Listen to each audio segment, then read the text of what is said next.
Hello everyone, welcome to this class and welcome to अपना सपना JRF. आज की क्लास में हम प्लाज्मा मेम्ब्रेन के स्ट्रक्चर को पढ़ेंगे फॉर सेल बायोलॉजी। तो हम पढ़ना शुरू करेंगे। इससे पहले बताएं आप सब कैसे हैं, तैयारी कैसी चल रही है और क्या मेरी आवाज और स्क्रीन सब ओके है? जी, good evening everyone. Good evening Afifa, Abhishek, Bharti, Komal, Tamuli, Rimsha, Nikita ji, good evening. उम्मीद करती हूँ आप अच्छे होंगे और हम इस क्लास को शुरू कर रहे हैं। एक बार मुझे बताइए, क्या ऑडियो वीडियो क्लियर है गाइस? क्या मेरी आवाज और स्क्रीन सब ओके है ना? ओके, सब ओके है, ठीक है। Good evening Anvesha, Trisha, Saina, Vishnu Priya, good evening. चलिए जी, ठीक है, तो ऑडियो वीडियो क्लियर है, ओके। ये हमारा सेल बायोलॉजी का लेक्चर नंबर 6 है। सेल बायोलॉजी का लेक्चर नंबर 6 है और प्लाज्मा मेम्ब्रेन का लेक्चर नंबर 5 है। आज हम प्लाज्मा मेम्ब्रेन के स्ट्रक्चर को खत्म कर देंगे, फिर कल से हम शुरू करेंगे प्लाज्मा मेम्ब्रेन का फंक्शन, यानी ट्रांसपोर्ट अक्रॉस द मेम्ब्रेन। ठीक है, गुड इवनिंग गुंजन।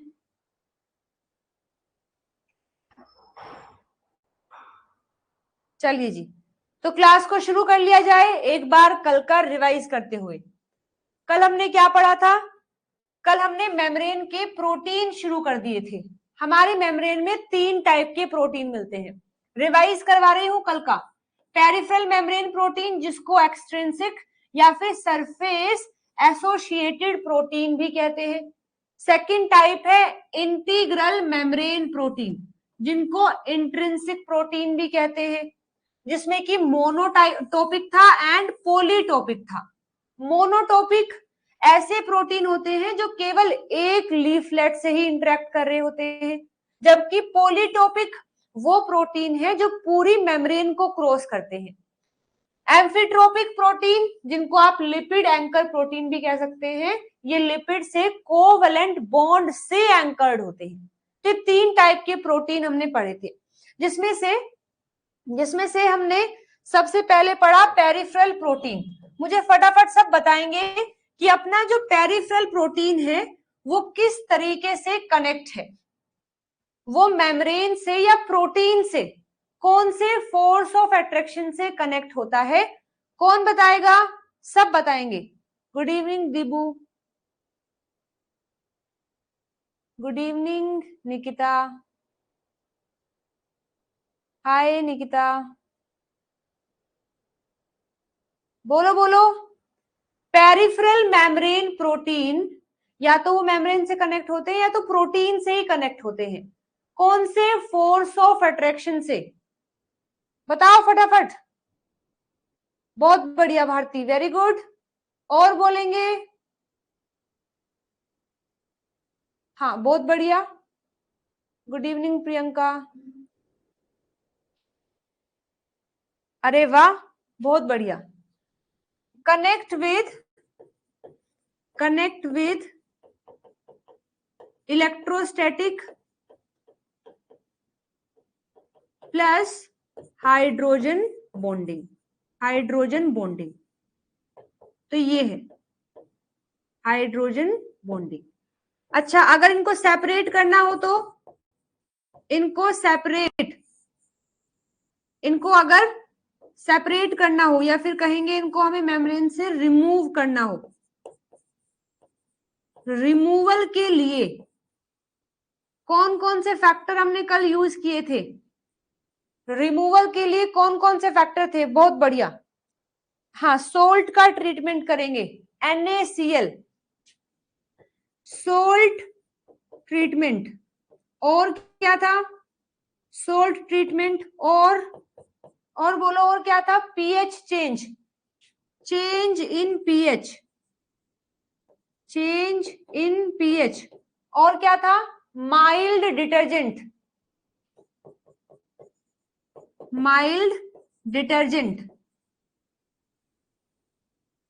और क्या था? माइल्ड डिटर्जेंट के बाद और क्या था? और बोलेंगे chelating agent. Very good. Chelating agent और बोलेंगे, और क्या था? यूरिया एंड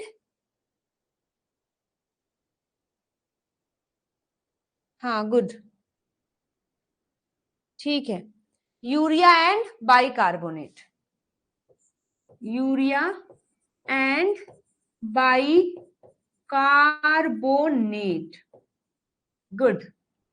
और भी हमने देखा था, अगर सेपरेशन करना है, अगर सेपरेशन ऑफ साइटोप्लाज्मिक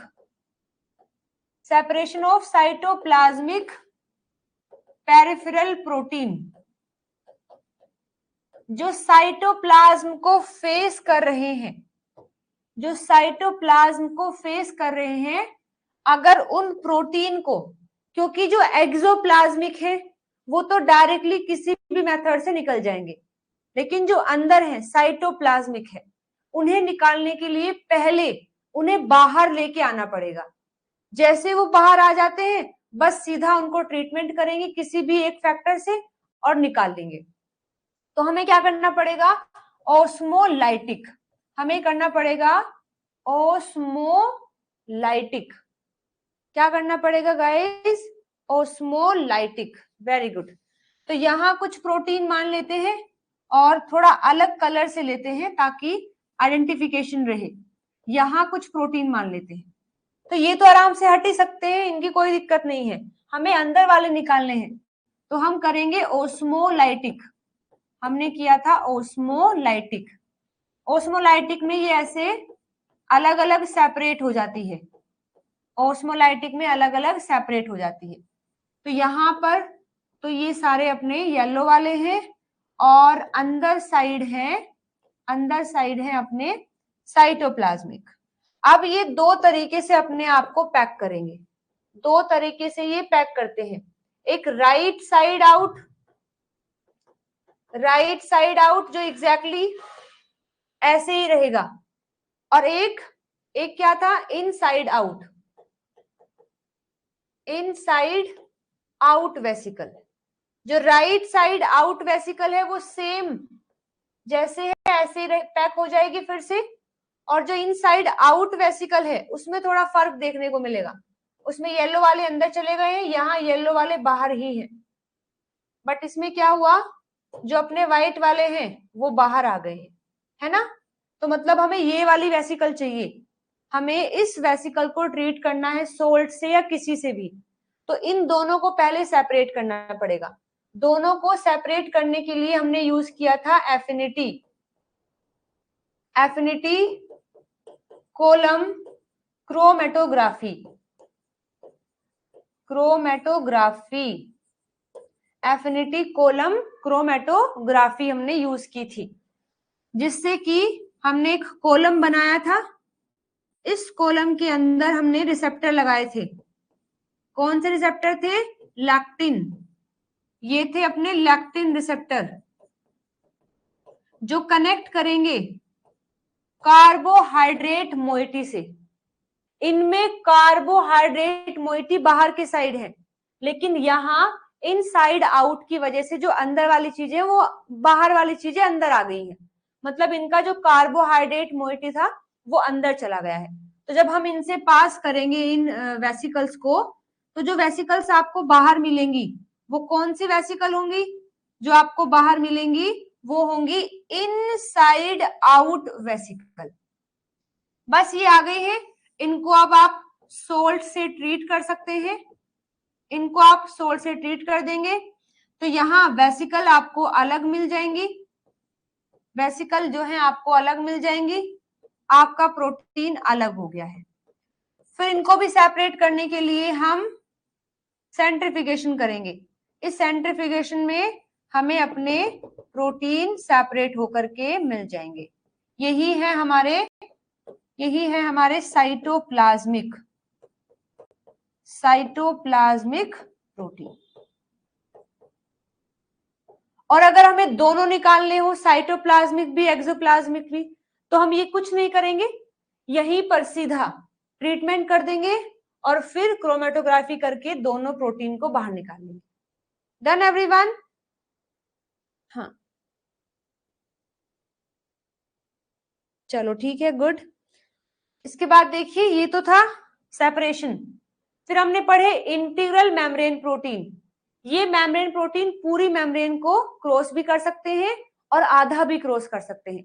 अगर वो आधा क्रॉस करते हैं तो मोनोटोपिक, अगर पूरा कर लेते हैं तो पॉलीटोपिक। अभी पॉलीटोपिक, ये पॉलीटोपिक जानने के लिए हमने क्या किया था कि मेम्ब्रेन को क्रॉस करने के लिए बताएंगे, ट्रांस मेम्ब्रेन का पढ़ा रही हूं, ट्रांस मेम्ब्रेन। तो दरअसल बात यह है कि ट्रांस मेम्ब्रेन में क्रॉस करने के लिए प्रोटीन कौन सी कॉन्फ़िगरेशन में होना चाहिए? एक प्रोटीन यदि मेम्ब्रेन को क्रॉस करना चाहता है तो उसका वो पार्ट हाइड्रोफोबिक होना चाहिए। हाइड्रोफोबिक अमीनो एसिड से मिलके बना होगा। और मिनिमम कितने अमीनो एसिड? मिनिमम 19 से 20 अमीनो एसिड चाहिए ही चाहिएंगे। 19 से 20 अमीनो एसिड चाहिए ही चाहिएंगे, तो हमारा वो प्रोटीन क्रॉस कर सकता है ना।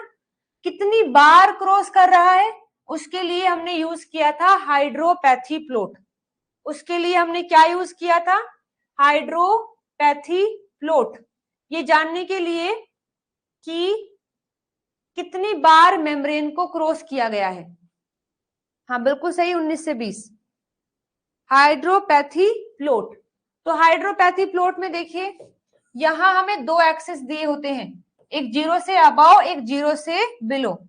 तो इनके बारे में जरा जान लेते हैं। देखिए इसमें क्या किया जाता है, हाइड्रोपैथी प्लॉट के अंदर हम एक एक्वस सॉल्यूशन लेते हैं, एक एक्वस सॉल्यूशन लिया जाता है।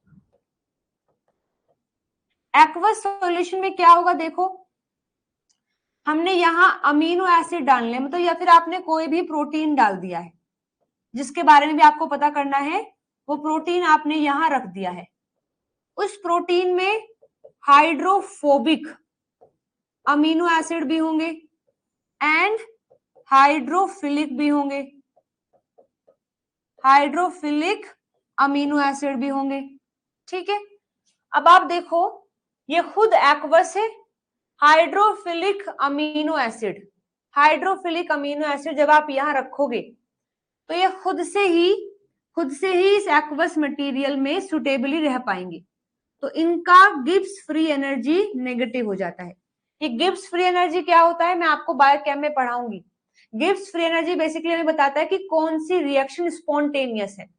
जो रिएक्शन खुद से हो जाती है उनके लिए गिब्स फ्री एनर्जी नेगेटिव होती है, और जो खुद से मतलब स्पॉन्टेनियस नहीं है उनके लिए गिब्स फ्री एनर्जी पॉजिटिव होती है।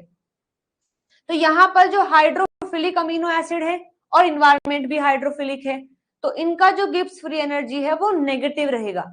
जबकि ये हाइड्रोफोबिक जो है उनके लिए जो एनर्जी है वो डेल्टा जी पॉजिटिव रहेगी, डेल्टा जी पॉजिटिव रहेगी। इसीलिए आप देखो इस इंडेक्स के अंदर 0 से लगाकर 3 पर जा रहे हैं, मतलब पॉजिटिव चीजें हो रही हैं। तो यहाँ पर वैल्यू डेल्टा जी हो जाएगी पॉजिटिव, और जो नीचे है वो माइनस डेल्टा जी बता रही है। और माइनस किसके बारे में बताता है? हाइड्रोफिलिक, यानी जितने भी नीचे पीक आएंगी वो आपको हाइड्रोफिलिक अमीनो एसिड के बारे में बताएंगी, और जितनी भी अबव पीक आएंगी वो आपको हाइड्रोफोबिक के बारे में बताएंगे। और हमें अगर ये जानना है कि मेम्ब्रेन को क्रॉस किया है नहीं, तो वहां हमें हाइड्रोफोबिक देखना है। तो जो पीक आपकी बिलो आती है उन पर ध्यान नहीं दोगे, जो पीक आपकी अबव आती है उन पर ध्यान देना है। साथ साथ पीक पर तो ध्यान देंगे ही, उसके डिस्टेंस पर भी देंगे, क्योंकि देखिए पीक तो इसने भी बनाई है, पीक तो ये भी बनी हुई है, ये भी है, लेकिन हमने इनको तो नहीं कहा कि क्रॉस किया हुआ है, क्योंकि पीक के साथ साथ आपको नंबर भी देखना है, क्योंकि हमने कहा कि 19 से 20 अमीनो एसिड होने जरूरी है। अब यदि हम इस पीक की बात करते हैं तो केवल यहाँ शायद 5 या 4 ही अमीनो एसिड हैं, तो ये क्रॉस नहीं कर रहे हैं, क्योंकि क्रॉस करने के लिए हमें 19 या 20 से ज्यादा अमीनो एसिड चाहिए। तो ये है आपका हाइड्रोपैथी प्लॉट। जितने भी अबव आते हैं, जितने भी पीक आपकी अबव आती हैं, वो आपको हाइड्रोफोबिक अमीनो एसिड के बारे में बता रही है।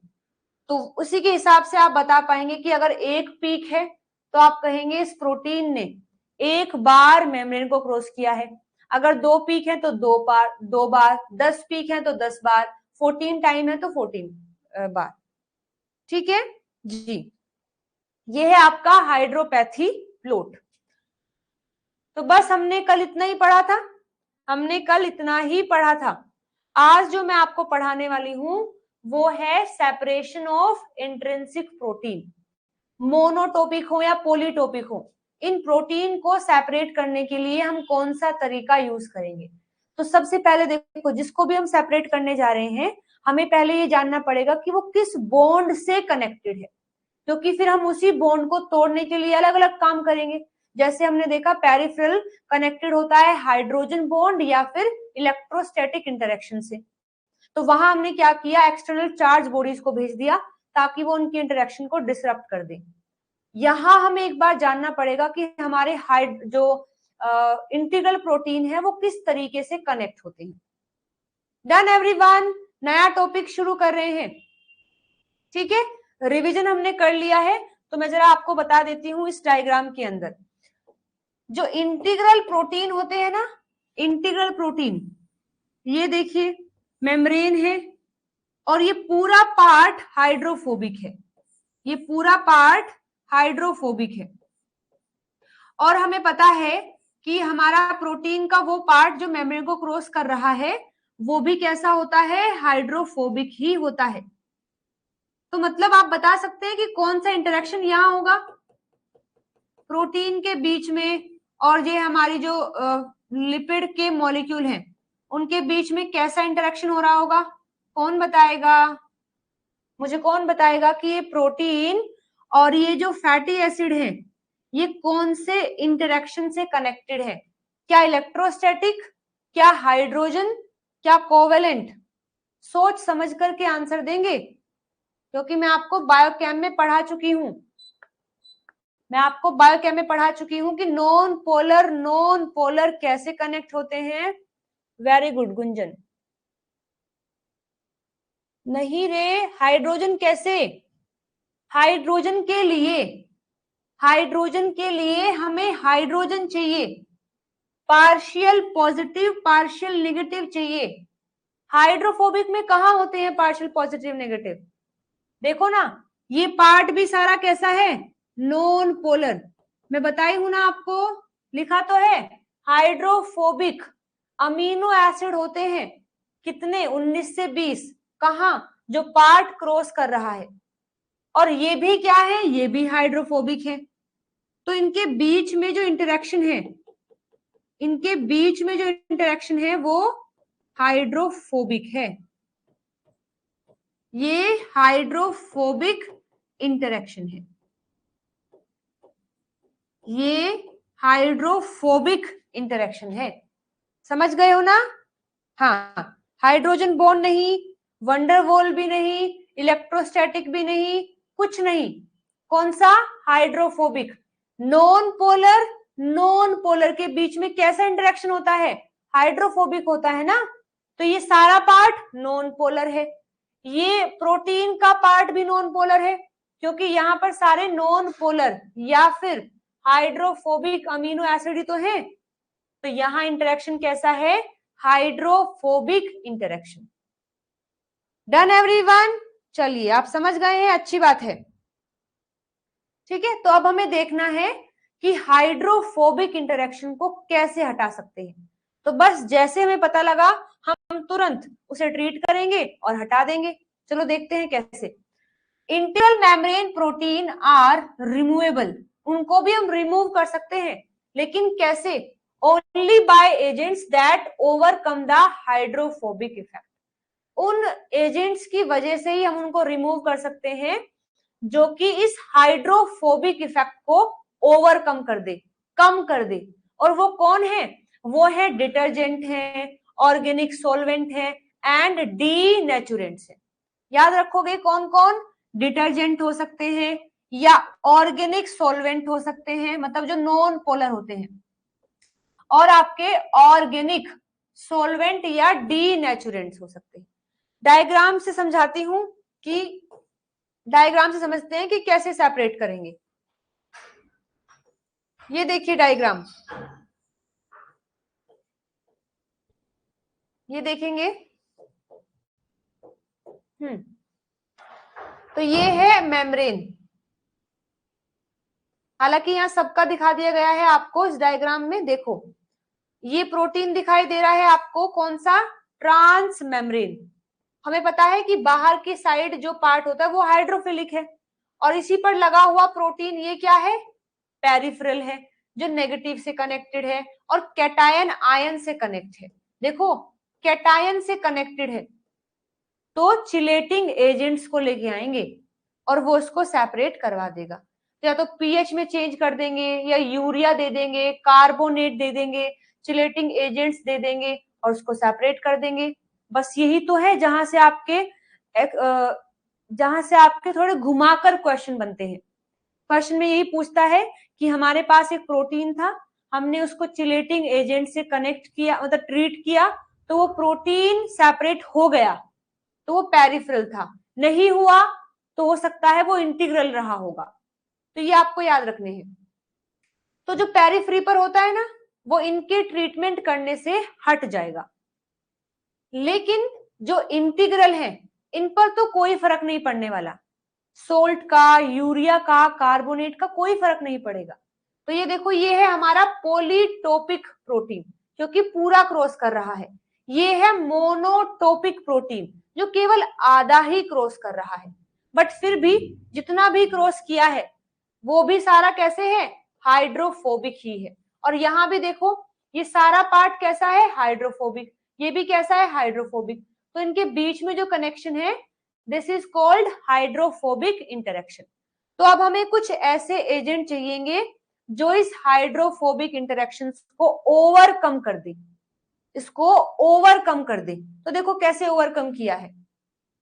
हमने लिया डिटर्जेंट। क्या होते हैं डिटर्जेंट? डिटर्जेंट होते हैं जो एम्पीपैथिक है। ये भी इनके पास एक तो हेड वाला पार्ट होता है जो पोलर है, और एक टेल वाला पार्ट होता है जो कि नॉन पोलर है।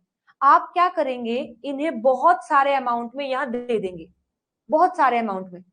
ये क्या करते हैं, इनके पास भी तो हाइड्रोफोबिक टेल है, जैसे यहाँ पर हाइड्रोफोबिक टेल है ना, ऐसे इनके पास भी है, लेकिन ये इतने ज्यादा अमाउंट में जाते हैं कि पूरे इसको यहां ऐसे घेर लेते हैं, पूरे इसको घेर लेते हैं ऐसे।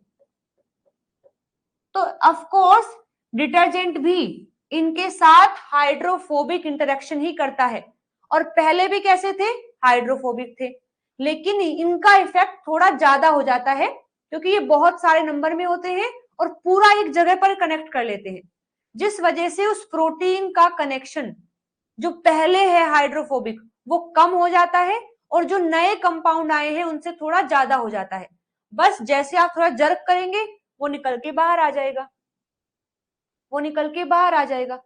जैसे देखो ये था यहाँ ट्रांस मेम्ब्रेन प्रोटीन, देख रहे हो, ये भी पूरा हाइड्रोफोबिक है यहाँ। और जैसे ही मैंने दिए डिटर्जेंट, ये डिटर्जेंट देखो पूरा कवर कर लेते हैं। ये सारा पार्ट क्या है? हाइड्रोफोबिक है ना, क्योंकि ये क्रॉस कर रहा था, तो ये हाइड्रोफोबिक पार्ट है, और हमारे डिटर्जेंट का ये सारा हाइड्रोफोबिक पार्ट है। तो ये आकर के, जैसे मानिए ये प्रोटीन है, आकर के से पूरा घेर लेते हैं, पूरा घेर लेते हैं पूरा अच्छे तरीके से, और फिर बाहर खींच के लेके आएंगे। ठीक है, तो ये भी हाइड्रोफोबिक ही है, लेकिन इनसे ज्यादा स्ट्रोंग हो जाता है, जिस वजह से ये बाहर निकल जाते हैं। Done everyone. तो integral protein, hydrophobic domain, coated with the detergent. तो जो इंटीग्रल प्रोटीन है उनका जो हाइड्रोफोबिक डोमेन है वो कोट हो जाता है, यानी कवर हो जाता है डिटर्जेंट से, जिस वजह से इसका कनेक्शन उससे टूट जाता है मेम्ब्रेन से, और ये निकल के बाहर आ जाते हैं। समझ गए हो ना, या नहीं समझे हो? Done everyone, connected. देखा हमने कैसे हटाया, हमने हाइड्रोफोबिक, जैसे क्या बोलते हैं इसको, एक कहावत होती है, गर्मी को गर्मी ही काट सकती है, लोहे को लोहा ही काट सकता है। तो हमने क्या किया, हाइड्रोफोबिक को हाइड्रोफोबिक से ही हटा दिया। बस फर्क क्या रखा, पहले जो हाइड्रोफोबिक इंटरेक्शन था वो थोड़ा वीक मत कहिए, जितना भी था, लेकिन जो हम नेक्स्ट हाइड्रोफोबिक बनवा रहे हैं वो उससे ज्यादा स्ट्रोंग हो जाता है, जिस वजह से हमारा प्रोटीन उस डिटर्जेंट से कनेक्ट हो जाता है। होगा वो भी हाइड्रोफोबिक ही, लेकिन वो एज सच मेम्ब्रेन से अलग हो जाएगा। Done everyone? हाँ बिल्कुल, ये मैग टाइप के होते हैं। मैग इन द सेंस मतलब बस एक नॉन पोलर टेल और एक पोलर हेड होता है, जिसकी मदद से हम उनको अलग कर सकते हैं। चलिए जी, आप लोग समझ गए हैं, बहुत बढ़िया बात है। देखो आगे, आगे देखिए, सेपरेशन ऑफ अगेन दिखाया गया है। अगेन देखिए, इस डायग्राम को थोड़ा और जूम इन करके बताती हूँ, और ब्लैक पेन से बताऊंगी ताकि कुछ चीजें नहीं दिखाई दे रही हूं तो आपको समझ आ जाए।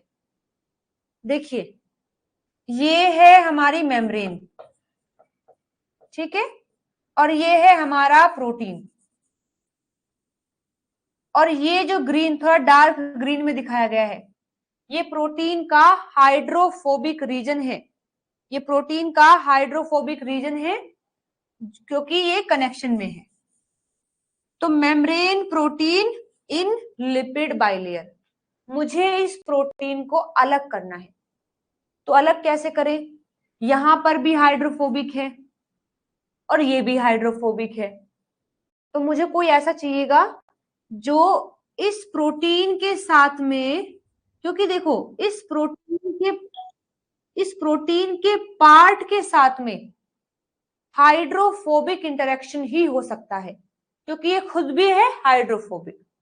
तो मुझे कोई ऐसा कंपाउंड चाहिए जो कि इसके साथ में थोड़ा स्ट्रोंग हाइड्रोफोबिक बॉन्ड बनाए एज कंपेयर जो इन दोनों के बीच में है, ताकि ये दोनों अलग अलग हो जाए। तो हमने क्या लिया, हमने लिए डिटर्जेंट। ये क्या होते हैं, डिटर्जेंट की हमने मोनोमर ले लिए हैं। इनके पास दो पार्ट होते हैं, इनके पास दो पार्ट होते हैं, एक हाइड्रोफोबिक टेल होती है और एक हाइड्रोफिलिक हेड होता है। ठीक, हम इन्हें क्या करेंगे, डिटर्जेंट की ऐसे माइसिलीज बन जाती हैं, पता है ना आपको, जिनका भी वेज शेप आता है लाइक दिस, वो क्या बनाते हैं, वो माइसिलीज बनाते हैं। कब बनाते हैं, जब कॉन्सेंट्रेशन CMC से बढ़ जाती है। तो हमें डिटर्जेंट इतना ही देना है, हमें कितना देना है, उनके CMC से ज्यादा देना है, तो वो ऐसे माइसिलीज भी बना सकती है। ठीक है, ये आपको बस दिखाया है। अभी आगे देखो ये काम कैसे करेगा। ये देखिए, हमने जैसे ही डिटर्जेंट दिया तो कुछ मोनोमर ने आके हमारे प्रोटीन के साथ में देखो एसोसिएशन कर लिया है, एसोसिएशन कर लिया है, और कुछ डिटर्जेंट ने आके जो आसपास वो थे ना, आसपास जो मेम्ब्रेन का पार्ट था उनसे कनेक्ट कर लिया है। तो मतलब कुछ इस तरीके से आप मान सकते हो, ये देखो, मानो यहां पर कोई A है और यहां पर कोई B है, ये मान लीजिए मेम्ब्रेन का पार्ट है, ये हमारा प्रोटीन है। हमने बीच में घुसा दी है कुछ चीजें, जिससे A यहां B यहां, तो इसने B को कवर कर लिया और इसने A को कवर कर लिया, जो भी हमने डाला इसमें उसने A को भी कवर कर लिया, B को भी। तो ऑफ कोर्स अब A B तो कनेक्टेड नहीं हो पाएंगे, पहले क्या थे, A B कनेक्टेड थे, जैसे हमने वो पार्टिकल डाले उसने A को भी कवर कर लिया, B को भी कवर कर लिया, अब ऑफ कोर्स ये अलग अलग हो जाएंगे ना। तो ऐसे देखो, जो डिटर्जेंट हमने डाला था ना, जो डिटर्जेंट हमने डाला था उसने क्या किया, उसके हाइड्रोफोबिक पार्ट ने कनेक्शन कर लिया हमारे प्रोटीन के हाइड्रोफोबिक पार्ट से, और कुछ ने कनेक्शन कर लिया मेम्ब्रेन के हाइड्रोफोबिक पार्ट से, ताकि इन दोनों को अलग अलग किया जा सके। तो ये तो बना है water soluble protein lipid detergent complex, और ये बना है water soluble lipid detergent micelles. Done everyone. तो बस इस तरीके से हमने उन्हें अलग कर दिया है। डिटर्जेंट ने आके दोनों के बीच में कनेक्शन जो था उसे वीक करके खुद से कनेक्ट करवा लिए, तो बस वो अब अलग अलग हो जाएंगे। हाँ, अब वो हो जाएंगे अलग अलग। तो बस यही तरीका है इनको हटाने का। तो हाइड्रोफोबिक को हाइड्रोफोबिक से ही हटाएंगे, जैसे हमने पेरिफेरल में इलेक्ट्रोस्टैटिक को इलेक्ट्रोस्टैटिक से ही हटाया था, याद है ना। मान लीजिए पहले ए और बी में पॉजिटिव नेगेटिव की वजह से चार्ज थे, अब जो हम बीच में लेके आए हैं ना, वो जो बीच में लेके आए हैं वो भी इनके साथ यही बॉन्ड बनाएगा, इलेक्ट्रोस्टैटिक ही, बट इन दोनों के कंपैरिजन में वो थोड़ा स्ट्रॉन्ग रहेगा और वो अलग अलग हो जाएंगे। सेम यहाँ भी हम हाइड्रोफोबिक इंटरेक्शन से ही हटवाएंगे। एक और डायग्राम सेम फिनोमिना है, थोड़ी सी और अंडरस्टैंडिंग के लिए एक और डायग्राम समझिए, थोड़ी और अंडरस्टैंडिंग होगी, एक डायग्राम और समझते हैं। ये देखिए मेरे पास ना एक प्रोटीन है, मेरे पास ये एक प्रोटीन देखो मेम्ब्रेन में है, ये रहा है ना, और एक ये रहा। इन्हें सोडियम पोटेशियम पंप कहते हैं, ये मैं आपको पढ़ाऊंगी आगे। सोडियम पोटेशियम पंप एक ट्रांस मेम्ब्रेन प्रोटीन है जो पूरी मेम्ब्रेन को क्रॉस कर रहा है। तो मैं इन दोनों प्रोटीन को निकालना चाहती हूँ, तो निकालने के लिए क्या करना पड़ेगा, मुझे देने पड़ेंगे डिटर्जेंट। जो डिटर्जेंट मैंने दिए हैं कुछ माइसिलीज की फॉर्म में है ऑलरेडी और कुछ मोनोमर की फॉर्म में है, कुछ माइसिलीज की फॉर्म में है, कुछ मोनोमर की फॉर्म में है। तो आपको पता ही है अब ये क्या करेंगे, ये आकर के सोल्यूबलाइज कर देंगे मेम्ब्रेन को, प्रोटीन को, मतलब जो अपना सोडियम पोटेशियम पंप था उससे देखो आकर के कनेक्ट कर लिए हैं, उससे आकर के देखो कनेक्ट कर लिया है। बाकी कोई भी प्रोटीन है उससे भी कनेक्ट कर लेंगे, ये देखो कनेक्ट हो गए सारे। और साथ में जो उनके आसपास मेम्ब्रेन वाले जो फोस्फोलिपिड थे कुछ उनसे भी कनेक्ट करेंगे ना, तभी दोनों को सेपरेट कर पाएंगे। कुछ मानो दोनों कनेक्टेड है, कुछ इससे कनेक्ट करेंगे कुछ इससे कनेक्ट करेंगे और फिर दोनों को अलग कर देंगे। तो आधे मोनोमर इनसे कनेक्ट होंगे और आधे मोनोमर हमारे इनसे कनेक्ट होंगे। बस देखो सोडियम पोटेशियम पंप निकल गए बाहर, ये देखिए सोडियम पोटेशियम पंप निकल गए हमारे बाहर। Done everyone.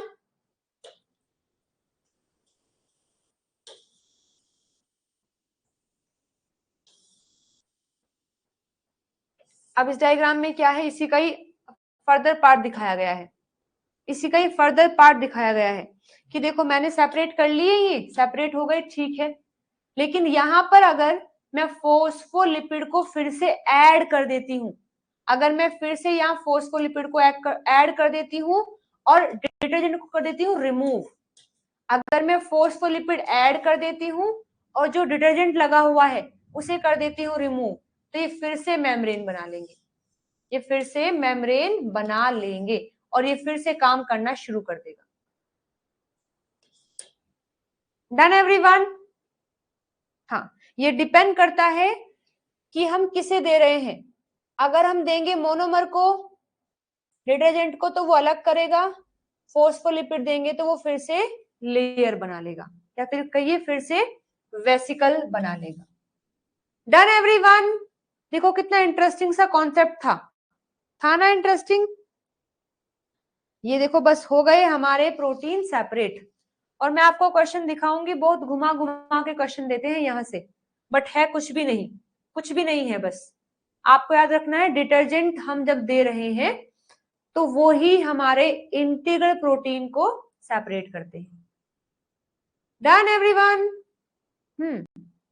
चलो ठीक है, आगे बढ़ते हैं अपने थर्ड टाइप के प्रोटीन पर।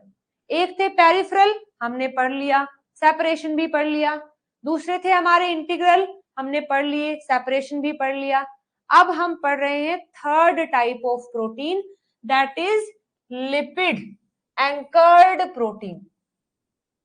लिपिड एंकर्ड प्रोटीन मतलब क्या हुआ, लिपिड से कनेक्टेड है, लिपिड से तो सारे ही कनेक्टेड थे, पेरिफेरल भी इंटीग्रल भी, और फिर इनमें क्या अलग बात है। तो देखो समझिएगा, दरअसल बात ये है कि बाकी अब तक जो हम प्रोटीन देखकर आए हैं वो लिपिड से कनेक्ट है, फॉर श्योर कनेक्ट है, बट पेरिफेरल कनेक्ट है with the help of non covalent bond, यानी इलेक्ट्रोस्टैटिक एंड हाइड्रोजन। जो इंटीग्रल है वो भी कनेक्टेड है लिपिड से, बट कैसे? नॉन कोवेलेंट बॉन्ड से, यानी हाइड्रोफोबिक इंटरेक्शन से। बट जो लिपिड एंकर्ड प्रोटीन है वो लिपिड से कनेक्ट है, बट कैसे? कोवेलेंट बॉन्ड से। बस यही अलग बात है इनकी, ये कोवेलेंट बॉन्ड से कनेक्ट होते हैं लिपिड से। तो देखो, कोवेलेंटली अटैच्ड लिपिड एंकर सम मेम्ब्रेन प्रोटीन। कैसे प्रोटीन है? ये प्रोटीन मेम्ब्रेन पर ही प्रेजेंट है, ऐसा नहीं कि वो मेम्ब्रेन के अंदर है, नहीं, वो मेम्ब्रेन के बाहर ही है, लेकिन मेम्ब्रेन से कैसे कनेक्ट है? With the help of covalent bond से कनेक्टेड है। So some membrane protein are covalently linked to one or more lipid which may be of several type। ये लॉन्ग चेन फैटी एसिड हो सकती हैं, ये आइसोप्रेनोइड हो सकते हैं, स्टिरोल हो सकते हैं, ग्लाइकोसाइलेटेड डिराइव्ड फोस्फोटाइडल इनोसिटोल हो सकते हैं। ये किसके एग्जांपल दिए हैं आपको? कि हमारे मेम्ब्रेन में अलग अलग टाइप के, हमारे मेम्ब्रेन में अलग अलग टाइप के लिपिड्स प्रेजेंट होते हैं। तो ये जो प्रोटीन है किसी भी टाइप के लिपिड से कनेक्ट हो सकते हैं, जैसे कि या तो वो लॉन्ग चेन फैटी एसिड भी हो सकती हैं, हमारी मेम्ब्रेन में समहाउ फैटी एसिड भी प्रेजेंट होती है, तो लॉन्ग चेन फैटी एसिड से कनेक्ट हो सकते हैं। आइसोप्रेनोइड यूनिट होती है उससे कनेक्ट हो सकते हैं, स्टिरोल जैसे कि कोलेस्ट्रॉल है उससे कनेक्ट हो सकते हैं, और ग्लाइकोसाइलेटेड डिराइव्ड फोस्फेटाइडल इनोसिटोल इससे भी कनेक्टेड हो सकते हैं। बस बात यह है कि वो जिससे भी कनेक्टेड है वो कोवेलेंट बॉन्ड बनाते हैं, ना कि नॉन कोवेलेंट बॉन्ड। हाँ, इस डायग्राम में देखेंगे एक बार, अगेन ब्लैक पेन से बता रही हूं, ये देखेंगे, ये तो ऑफ कोर्स कैसा प्रोटीन है? सीधा सिंपल सा प्रोटीन है। कौन सा? कौन सा है? इंटीग्रल। इंटीग्रल में भी कौन सा? ट्रांस मेम्ब्रेन, और उसमें भी सिंगल पास। ये देखो मल्टीपल पास है, अगेन ट्रांस मेम्ब्रेन है, ये भी ट्रांस मेम्ब्रेन है जो अंदर की साइड थोड़ा ज्यादा है, ये भी ट्रांस मेम्ब्रेन जो बाहर की साइड थोड़ा ज्यादा है, ये बीटा शीट वाला जिसको हमने कल नाम दिया था पोरिन प्रोटीन, आपको याद हो तो, ये भी कैसा है? ट्रांस मेम्ब्रेन है। ये इंटीग्रल है, और इंटीग्रल में कौन सा है? मोनोटोपिक है ना, मोनोटोपिक है। ये देखिए यहां, ये ऑलरेडी एक प्रोटीन है और इस प्रोटीन से कनेक्ट है कोई दूसरा प्रोटीन, ये पेरिफेरल प्रोटीन है। ये कोई प्रोटीन है, इससे कनेक्ट है कोई दूसरा प्रोटीन, ये पेरिफेरल है। लेकिन देखो इन दोनों का एग्जाम्पल देखो आप, यहां भी प्रोटीन मेम्ब्रेन पर ही प्रेजेंट, जैसे देखो ये भी तो मेम्ब्रेन पर ही है, ये सेम मेम्ब्रेन पर है, लेकिन कनेक्शन अलग है। ये प्रोटीन किसी दूसरे प्रोटीन से कनेक्ट है, कैसे? इलेक्ट्रोस्टैटिक या फिर हाइड्रोजन बॉन्ड से। लेकिन ये जो सरफेस प्रोटीन है ये कनेक्ट है लिपिड से, बट कैसे? कोवैलेंट बॉन्ड से। ये देखिए ये लिपिड है, ये हमारे मेम्ब्रेन के लिपिड है, ये लिपिड कुछ भी हो सकते हैं जो हमने एग्जांपल यहां देखे थे, और इनसे ये कनेक्ट है कोवैलेंट बॉन्ड से। ऐसे ही देखो ये अपना लिपिड का पार्ट है और इससे कनेक्ट है मेरा ये प्रोटीन। तो ये दोनों एग्जाम्पल हैं लिपिड एंकर्ड प्रोटीन के, ये दोनों एग्जाम्पल है पेरिफेरल प्रोटीन के, और ये सारे एग्जाम्पल हैं आपके इंटीग्रल में ट्रांस मेम्ब्रेन की। तो बस मैं आपको इन्हीं को डिटेल में बता रही हूं कि ये जो प्रोटीन है कैसे कोवैलेंट बॉन्ड बनाते हैं। ठीक है जी। सो एक बात और समझिएगा, कुछ जरूरी सी बातें इसके बारे में दी गई हैं, देखो। The attached lipid provide a hydrophobic anchor that insert into the lipid bilayer and hold the protein at the membrane surface। जैसे कि तुम मुझे मानो कि मैं वो लिपिड हूं जो प्रोटीन से कनेक्ट हो रहा हूं, ठीक। तो ये कुछ ऐसे कि मान लीजिए मेरा ये पूरा पार्ट जो है हाइड्रोफोबिक है, मेरे आसपास भी मेम्ब्रेन का हाइड्रोफोबिक पार्ट है, तो मेम्ब्रेन के किसी भी पार्ट को कोई दिक्कत नहीं होगी, क्योंकि वो भी हाइड्रोफोबिक, मैं भी हाइड्रोफोबिक। और मैं ऐसे मेम्ब्रेन मानो कि ये हेड वाला रीजन है उस लिपिड का और ये टेल वाला है, ठीक। अब मैंने क्या कर रखा है, अपने हाथ को इस तरीके से कर रखा है और मैंने यहां से पकड़ रखा है प्रोटीन। मान लीजिए ये है वो प्रोटीन और प्रोटीन को मैंने यहां पकड़ रखा है। तो बस यही है लिपिड एंकर्ड प्रोटीन, कि ये पूरा लिपिड है और ये एंकर्ड मतलब पकड़ रखा है किसको, प्रोटीन को। लेकिन ये जो कनेक्शन है ये कोवैलेंट कनेक्शन है।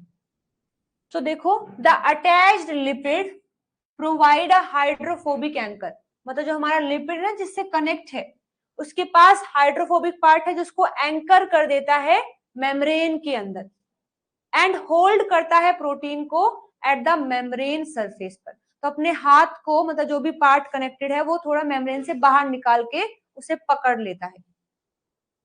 The strength of the hydrophobic interaction between the bilayer and a single hydrocarbon chain linked to a protein is barely enough to anchor the protein securely, but many protein have more than one attached lipid moiety. ये कह रहे हैं कि वैसे तो कोई दिक्कत नहीं है कि पूरा प्रोटीन जो है एक ही लिपिड ने थाम रखा है, कोई दिक्कत नहीं है, लेकिन फिर भी कई बार देखा गया है कि इस कनेक्शन को और ज्यादा सिक्योर करने के लिए वहां पर एक से ज्यादा बॉन्ड भी हो सकते हैं। फर्दर मोर अदर इंटरेक्शन जैसे कि आयनिक अट्रैक्शन है between the positively and negatively charge in protein and negatively charge in lipid head group can add to the anchoring effect of a covalently bond lipid. थोड़ा और secure करने के लिए कि क्योंकि वो एक सिंगल ही तो लिपिड है, तो ऐसा ना हो जाए कि वो प्रोटीन को छोड़ दे, तो वहां पर और भी ज्यादा इंटरेक्शन ऐड कर दिए जाते हैं जैसे इलेक्ट्रोस्टैटिक इंटरेक्शन। लेकिन मेन जो बैकबोन है वो कोवैलेंट बॉन्ड से ही आती है, वो मेन कोवैलेंट बॉन्ड से ही आएगी। चलो आपको एग्जांपल से दिखाती हूँ। ये देखिए, ये देखेंगे, देखो ये मेरा ना पूरा प्रोटीन है, दिख रहा है, ये पूरा प्रोटीन है, किससे कनेक्ट है, लिपिड से कनेक्ट है। तो ये जो भी लिपिड है इसके पास ये हाइड्रोफोबिक पार्ट है जो हाइड्रोफोबिक में एंकर्ड हो गया और यहां से इसने कोवैलेंट बॉन्ड बना लिया है। अब कुछ क्या करते हैं ज्यादा और सिक्योरिटी लेने के लिए, ये तो बॉन्ड है ही, कोवैलेंट तो है ही, वो क्या करते हैं, वो नेगेटिवली चार्ज और पॉजिटिवली चार्ज की वजह से इलेक्ट्रोस्टैटिक भी कर लेते हैं ताकि और सिक्योरिटी मिल जाए। तो ये आपका लिपिड एंकर्ड प्रोटीन है। यहां पर देखो, ये हमारा एक सरफेस प्रोटीन, रास का नाम सुना है आपने, नहीं सुना है तो आप सुनोगे अभी 4th यूनिट में, ठीक है। रैस मैप काइनेज पाथवे पढ़ोगे ना, तो वहां रैस एक प्रोटीन है जो ऐसे मेम्ब्रेन पर प्रेजेंट होता है और ये मेम्ब्रेन से कनेक्ट होता है लिपिड एंकर्ड करके। तो ये देखिए, ये लिपिड वाला पार्ट है यहाँ, और आप देख रहे हैं सिक्योरिटी के लिए इसने दो बॉन्ड बना लिए हैं, यहाँ इसने दो थायो ईथर बॉन्ड बना लिए हैं यहाँ पर, ताकि कनेक्शन और ज्यादा स्ट्रोंग हो जाए। ऐसे यहाँ पर देखो, ये पूरा एक प्रोटीन है और इस प्रोटीन में ये लिपिड है और यहाँ एक पूरी मोइटी आ गई है, कनेक्शन पूरा हो गया है।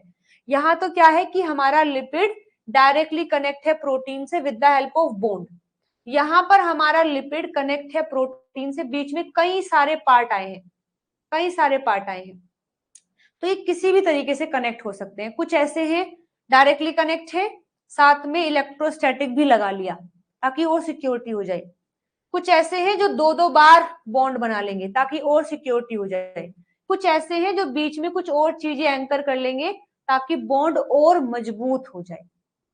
तो बस ये सारे आपके लिपिड एंकर्ड ही हैं, बस फर्क आपको देखना है, लिपिड एंकर्ड वो होते हैं जो प्रोटीन से कनेक्ट है कोवैलेंट बॉन्ड से। अब उसमें तरीके अलग अलग हो सकते हैं, अदर फोर्सेस भी आ सकते हैं बट विद कोवैलेंट बॉन्ड आएंगे। Done everyone?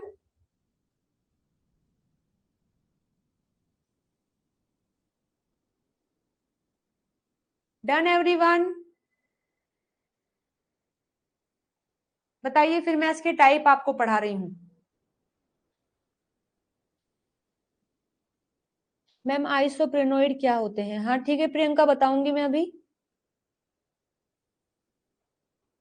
यहां तक बताओ, मुझे बातें समझ आ गई क्या? चलो बिल्कुल ध्यान से समझना, ये पार्ट से ना क्वेश्चन आते हैं, देखने में लगता है कि यार क्या ही है, क्वेश्चन बना है गाइज यहाँ से, और संभावना है कि बन सकता है, तो बिल्कुल ध्यान से पढ़ेंगे। देखो 3 टाइप के दिखाए गए हैं, किस बिहाफ पर? ये ना हमें 3 टाइप के लिपिड एंकर्ड प्रोटीन दिखाए गए हैं, किस बिहाफ पर? कि वो लिपिड के साथ में, पहली बात तो वो लिपिड कौन सा है, क्योंकि हमने कई सारे एग्जाम्पल देखे ना कि वो फोस्फोटाइडल इनोसिटोल भी हो सकता है, फैटी एसिड हो सकती है, आइसोप्रेनोइड हो सकता है, तो लिपिड के भी हाथ पर।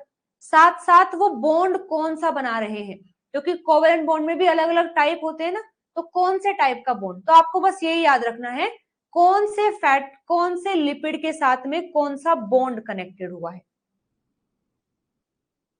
एक और क्वेश्चन है, enzyme link receptor race map, हाँ हाँ बिल्कुल, ये गुंजन जो एंजाइम लिंक वाला रिसेप्टर है।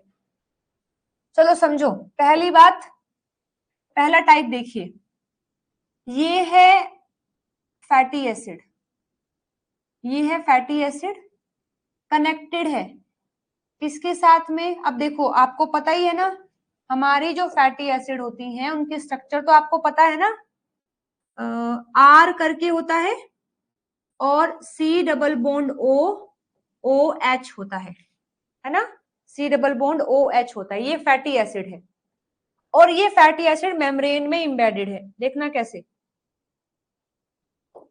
हमने लिया कि ये हमारी मेम्ब्रेन है और ये भी मेम्ब्रेन है। फैटी एसिड कैसे होती है? आर करके होता है, C double bond O O H होता है, तो ये पूरा पार्ट आर, ये कितना भी हो सकता है ना, 4 से लेकर के 24 कार्बन तक हो सकता है, तो हम और ये सारा है पोलर पार्ट, तो उसको ऐसे दिखा करके हम ऐसे दिखा देते हैं, फैटी एसिड को ऐसे दिखा सकते हैं, तो ये फैटी एसिड ऐसे प्रेजेंट है, इसका ये जो पार्ट है ना हाइड्रोफोबिक वाला, ये तो आ गया यहाँ पर, क्योंकि हमें पता है कि हमारे मेम्ब्रेन में यहाँ सारा हाइड्रोफोबिक पार्ट है, तो इसको भी अपना जो हाइड्रोफोबिक पार्ट है वो यहाँ एंकर कर लेता है, ठीक है। और ये जो हेड वाला पार्ट है यहाँ पर, सी डबल बॉन्ड ओ, थोड़ा सा और क्लियर दिखाने के लिए, सी डबल बॉन्ड ओ और यहाँ ओ एच है ना, तो ये अपने, और मान लीजिए ये है हमारा प्रोटीन, हमारे प्रोटीन पर यहाँ है NH2, क्योंकि ये प्रोटीन का एन टर्मिनस है, NH2 है, तो यहां हमारी फैटी एसिड अपने OH को रिमूव करेगी, OH को रिमूव करेगी। क्या मुझे कोई बता सकता है कि जब फैटी एसिड से OH रिमूव हो जाता है तो उसका क्या नाम होता है? बता सकता है कोई? मैं बताई थी आपको, जब OH रिमूव हो जाएगा तो क्या नाम हो जाता है, देखिए कौन बताएगा। अरे वाह, वेरी गुड, नम्रता, अभिषेक, अनुपूर्णा, बहुत बढ़िया, अच्छे से पढ़ रहे हो मतलब तुम, वेरी गुड। तो ये अपना OH रिमूव करेगा, अपना OH रिमूव किया और बन गया एसाइल, बन गया एसाइल, और NH2 क्या करेगा? NH2 अपना H रिमूव करेगा, फिर ये कंबाइन होकर के H2O बना लेंगे और यहां बचेगा NH, और यहां बनता है ये बॉन्ड, यहां बनता है ये बॉन्ड, समझ गए हो ना? क्या बोलोगे, इस बॉन्ड का नाम बता सकते हो क्या? क्या मुझे कोई इस बॉन्ड का नाम बता सकता है? क्या आप मुझे इस बॉन्ड का नाम बता सकते हैं? एमाइड बॉन्ड, ये कैसा बॉन्ड है? एमाइड बॉन्ड, और इसका नेचर कैसा है? Covalent bond. तो देखो प्रोटीन कनेक्ट हो गया ना, किससे? लिपिड से, लिपिड में फैटी एसिड की बात कर रहे हैं, तो ये एमाइड बॉन्ड है। डन एवरीवन, वेरी गुड, बहुत बढ़िया। हाँ, अमाइड है और इसका नेचर कोवेलेंट है। तो देखो डायग्राम, ये देखिए डायग्राम, ये हमारी फैटी एसिड का हाइड्रोफोबिक पार्ट, ये C डबल बॉन्ड O, ये मेरा प्रोटीन है, और ये इसका NH, ये बन गया एमाइड लिंकेज। इसको आप एमाइड लिंकेज बोल सकते हैं। किसके बीच में बना है? The amino group and the myristic acid. Myristic acid क्या होता है आपको मैं पढ़ाऊंगी आगे। फैटी एसिड के अलग अलग टाइप होते हैं। फैटी एसिड में कार्बन के नंबर के बिहार पर उनके अलग अलग नाम होते हैं। तो मिरिस्टिक नाम की एक फैटी एसिड होती है, मिरिस्टिक फैटी एसिड। तो यहाँ ये जो फैटी एसिड हमने यूज की है ना, ये वाली, ये कौन सी है? मिरिस्टिक फैटी एसिड है। नाम लिख लेते हैं। ये फैटी एसिड जो हमने यूज की है कौन सी है? Myristic fatty acid. अगर किसी को याद है तो बता दीजिए कितने कार्बन से बना हुआ फैटी एसिड है ये? क्या किसी को पता है? क्या किसी को पता है कि इसमें कितने कार्बन नंबर होते हैं? बताया किसी ने? 14 पक्का? मिरिस्टिक फैटी एसिड,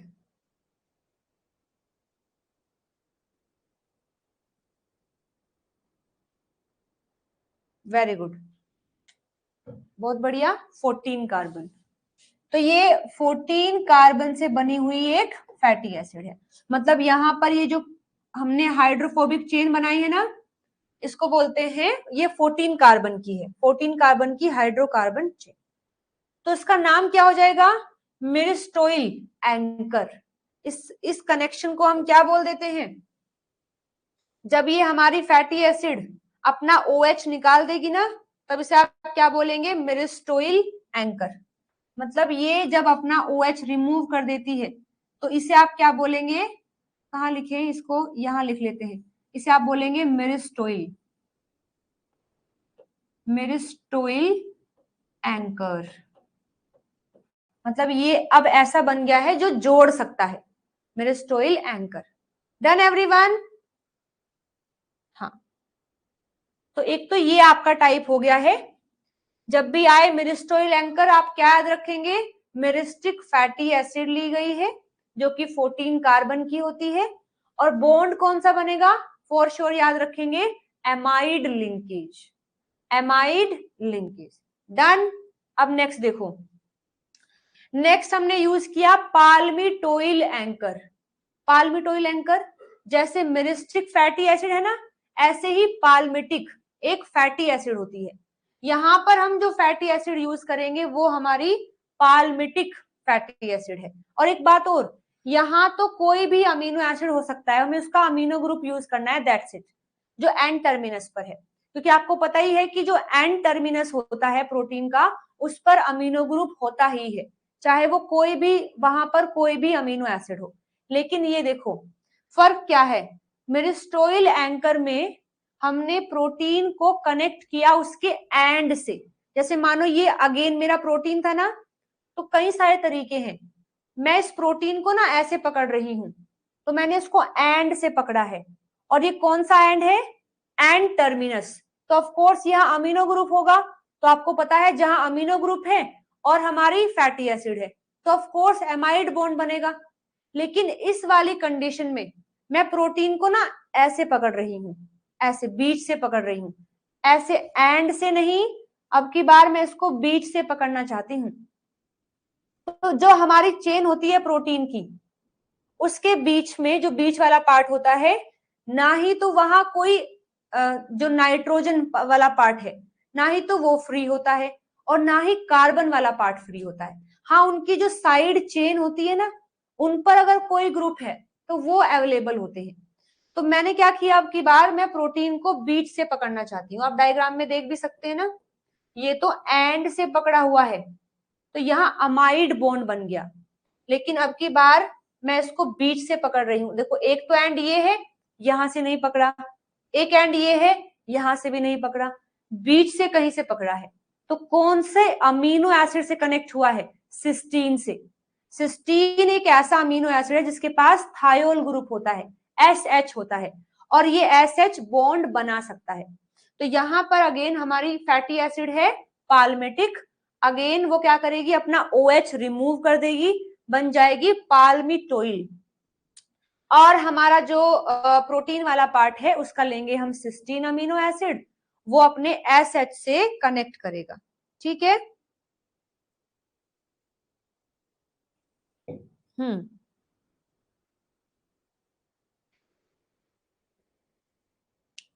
चलो ठीक है, देखते हैं बनाकर देख लेते हैं।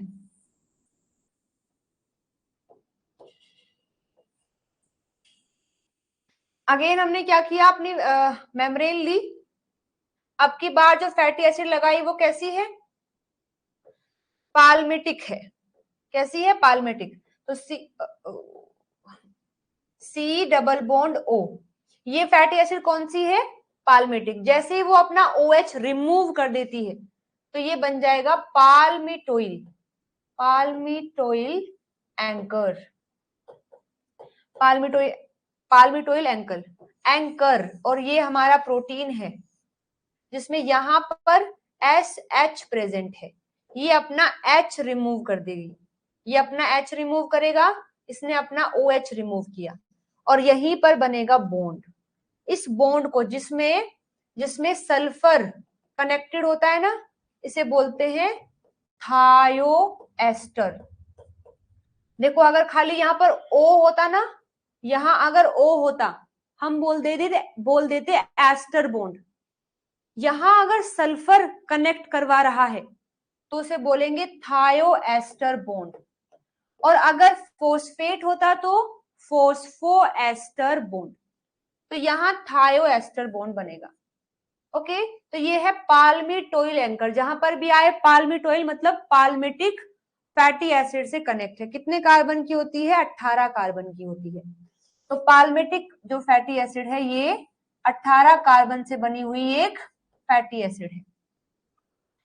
डन एवरीवन, ये आपका पाल्मिटोइल एंकर आ गया है, थायोएस्टर लिंकेज से कनेक्ट होगा।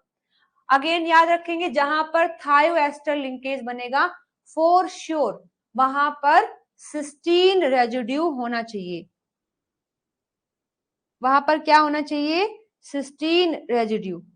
डन एवरीवन, हाँ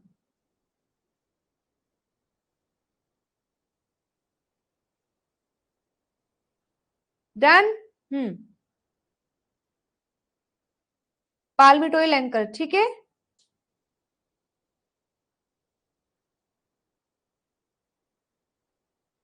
ओके, नींद आ रही है कोमल, तो एक काम करो, फोन लेके हाथ में थोड़ा घूम फिर के पढ़ लो।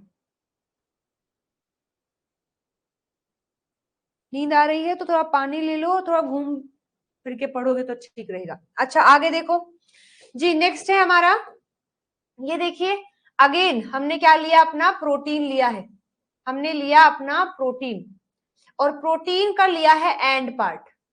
और अब की बार मैंने कनेक्ट किया किससे, अब की बार मैंने कनेक्ट किया है प्रेनाइल ग्रुप से, जिसको आइसोप्रेनोइड यूनिट भी बोलते हैं।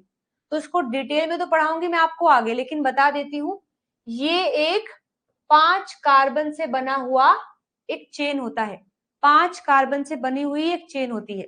तो यहाँ पर कई सारे कनेक्ट कर रखे हैं, कई सारे आइसोप्रेनोइड यूनिट ऐसे कनेक्शन में है।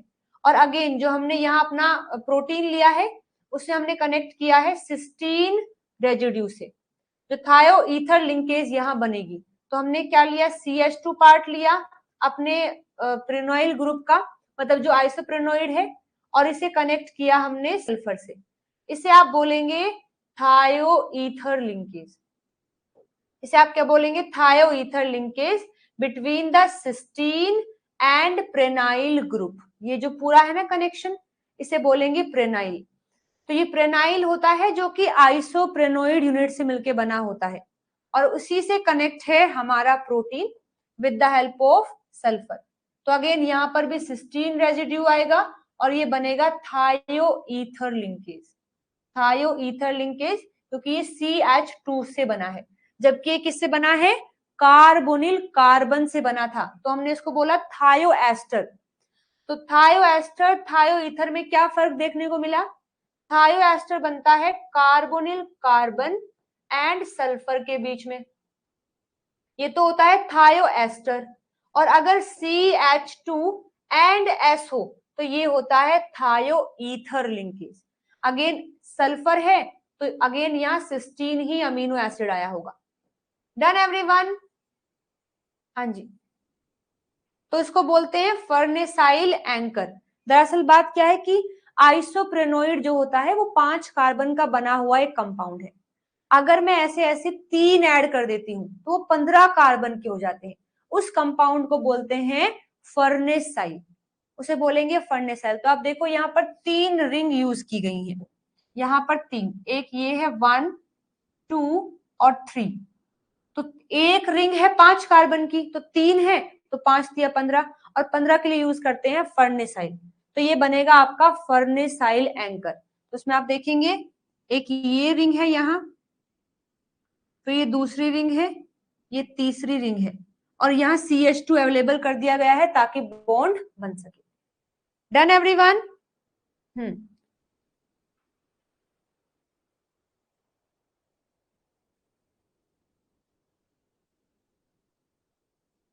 चलिए जी, ठीक है, बातें नहीं करो जी, पढ़ लो आराम से। फिर ये मत कहना कि मैम समझ नहीं आया, मैं रिपीट नहीं करूंगी अभी। आइसोप्रेनाइल का स्ट्रक्चर कैसे होता है? देखो अगेन इसमें बता रही हूं मैं, 5 कार्बन का बना हुआ एक कंपाउंड है जिसमें कि एक डबल बॉन्ड भी प्रेजेंट होता है। पूरा स्ट्रक्चर डिटेल में मैं आपको आगे समझाऊंगी, आएगा इसमें, हम प्लांट में भी पढ़ेंगे इसको। तो एक कार्बन होता है, दूसरा कार्बन है, और तीसरे कार्बन के बीच में डबल बॉन्ड, फिर चौथा कार्बन, फिर पांचवा कार्बन। आइसोप्रेनोइड यानी कि आपने 5 कार्बन लिए हैं, CH2 फिर CH2 है, ऐसे करते करते 5 कार्बन लिए हैं जिसमें सेकंड थर्ड के बीच में डबल बॉन्ड आ जाता है। बस ऐसे मिलाते मिलाते आइसोप्रेनोइड आइसोप्रेनोइड स्ट्रक्चर बनेगी। ठीक है जी। फर्नेसाइल फैटी एसिड नहीं है, नहीं नहीं, farnesyl is not the fatty acid. बस हाँ, लेकिन फिर भी क्योंकि ये हाइड्रोफोबिक है तो मेम्ब्रेन में एंकर हो जाता है, क्योंकि ये हाइड्रोफोबिक है तो मेम्ब्रेन में मतलब मेम्ब्रेन से कनेक्ट हो जाएगा और फिर प्रोटीन से कनेक्ट होगा with the help of थायोईथर linkage. Done everyone? तो 3 टाइप तो हमने ये देख लिए हैं, एक पाल्मिटोइल एंकर, एक मिरिस्टोइल एंकर और एक फर्नेसाइल एंकर। अभी एक और देखो आपका GPI एंकर, यहां से क्वेश्चन पूछा गया है, आपके GPI एंकर से क्वेश्चन आया है। तो देखते हैं किस तरीके से होगा ये देखिए, ग्लाइकोसाइल phosphatidyl inositol GPI anchor.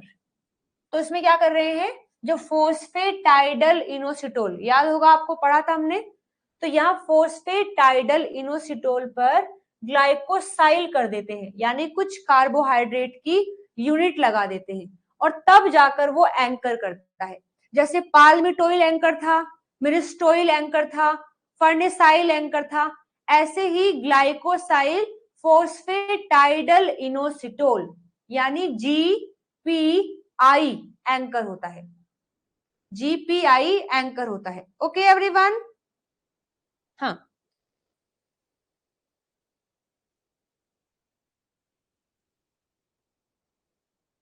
Done. तो देखो यहाँ पर GPI anchored protein are always on the extracellular face of the plasma membrane. ये जो GPI एंकर्ड है ना, ये कहाँ होगा, हमेशा जो एक्स्ट्रा सेलुलर पार्ट है ना वहां प्रेजेंट होगा, क्योंकि तभी तो प्रोटीन को पकड़ेगा बाहर से। तो ये देखो कैसे बनता है, glycosyl phosphatidyl inositol anchor are derivatives of phosphatidal inositol in which the inositol bear a short oligosaccharide covalently joined to the carboxyl terminal residue of the protein through the phosphoethanol amine। Diagram को देखेंगे बिल्कुल ध्यान से, कैसे कैसे ये connection हुआ, diagram को देखेंगे। ये देखिए कैसे कनेक्शन हुआ।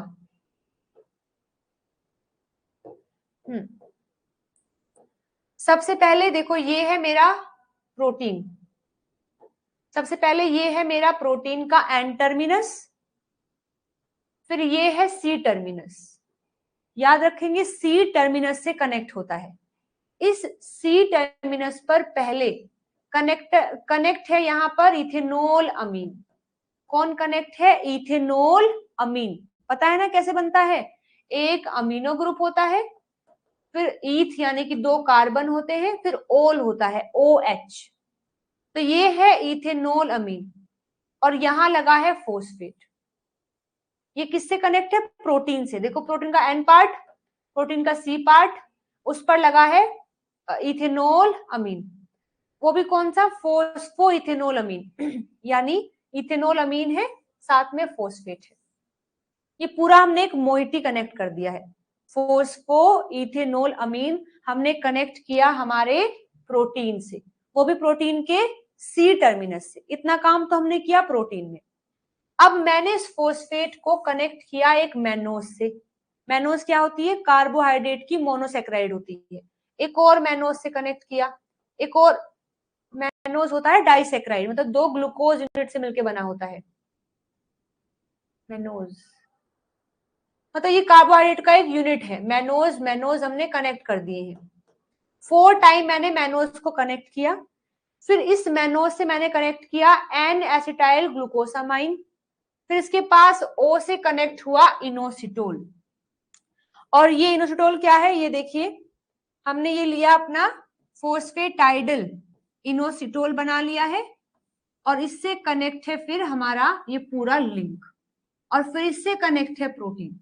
मतलब यहाँ ये जो लिपिड है और हमारा प्रोटीन डायरेक्ट कनेक्शन में नहीं है, बल्कि यहाँ एक GPI एंकर बनता है। GPI यानी फोस्फेटाइडल ग्लाइकोसाइल फोस्फेटाइडल इनोसिटोल।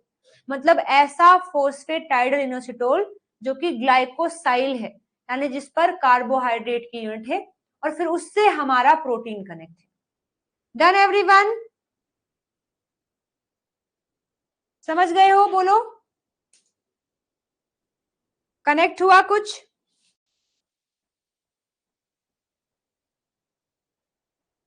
ये है आपका GPI anchor on the carboxyl terminus. इसका N और C टर्मिनल एक्सोप्लाज्मिक साइड होगा। किसका? प्रोटीन का। हाँ प्रोटीन तो ऑलरेडी एक्सोप्लाज्मिक ही है, प्रोटीन तो एक्सोप्लाज्मिक ही है पूरा, NB और C टर्मिनस भी।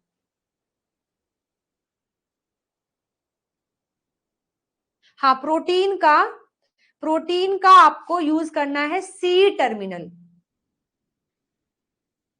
एक स्ट्रक्चर को एक बार चलो मैं फिर से बता देती हूँ। ये देखिए स्ट्रक्चर को कैसे बनाया गया है, थोड़ा हम खुद से बना के देख लेते हैं तो चीजें और आसान रहेंगी।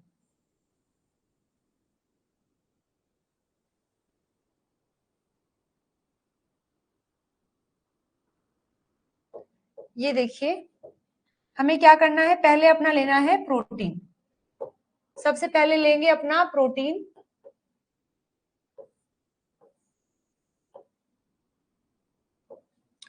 ये हमने ले लिया है प्रोटीन का एन टर्मिनस, फिर ये लिया है हमने सी टर्मिनस। सी पर हमें पता है C double bond O OH होता है।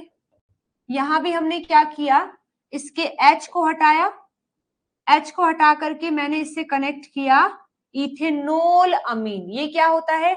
इस तरीके से NH2 CH2 CH2OH, this structure is called ethanol amine. वो मैंने इससे कनेक्ट कर दिए, किससे? प्रोटीन से। तो यहां पर ये NH आएगा, फिर CH2, देन CH2, और फिर आएगा ये O। अब O का मैंने H हटा दिया है और यहां कनेक्ट कर दिया मैंने फॉस्फेट को, यहां मैंने कनेक्ट कर दिया है फॉस्फेट को। तो ये पूरा क्या बन गया, इसको लिख लेते हैं। ये बन गया फोस्फो, ये बना है आपका फोस्फो